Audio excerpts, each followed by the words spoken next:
Terima kasih pemirsa, Anda masih bersama kami di Liputan Metropolis. Sejumlah bahan pokok alami kenaikan menjadi salah satu penyebab inflasi. Dinas Perdagangan Oki akan lakukan sidak di sejumlah pasar.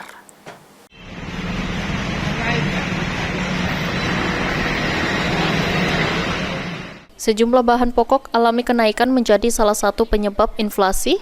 Dinas Perdagangan Oki akan lakukan sidak di sejumlah pasar. Kepala Dinas Perdagangan Oki Syahrul mengungkapkan, kenaikan sejumlah komoditi di pasaran saat-saat tertentu seperti bulan Ramadan ini sulit untuk dihindari. Sejumlah bahan pokok yang kerap mengalami kenaikan yakni cabai merah, cabai rawit, minyak goreng, telur ayam, daging ayam, dan daging sapi. Kenaikan cabai merah contohnya disebabkan tingginya curah hujan dan peralihan fungsi lahan pertanian. Dinas Perdagangan akan lakukan sidak di sejumlah pasar untuk memonitor kestabilan harga bahan pokok. Bahkan selalu melakukan sidak di pasar-pasar, baik pasar tradisional maupun pasar sehari-hari ya. Nah ini kita sidak di beberapa tempat, misalnya di pasar Kayagung tentu, kemudian Tugu Mulyo, kemudian Tulung Selapan, ya 3 pasar besar ini harus kita lakukan sidak bersama tim. Oke. Ada ayam ya, kemudian cabai, bawang.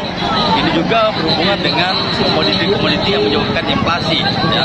Sekarang ini inflasi banyak disebabkan oleh seperti cabai merah, ya. Banyak lahan-lahan yang tidak bisa ditanam cabai. Dan juga angkutan menentukan pada saat hujan ini, musim hujan, maka ada hambatan transportasi.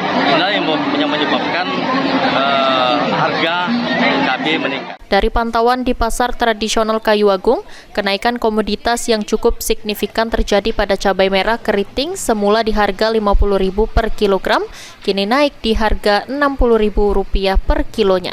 Sementara cabai rawit harga bawang merah semula dari harga Rp32.000 per kilonya, naik menjadi Rp35.000 per kilonya. Bawang putih semula di harga Rp38.000 naik menjadi Rp40.000 per kilonya, sementara telur ayam semula Rp25.000 per kilonya naik menjadi Rp28.000 per kilogram. Sementara untuk harga beras semua jenis di angka stabil. Novan Wijaya, PAL TV.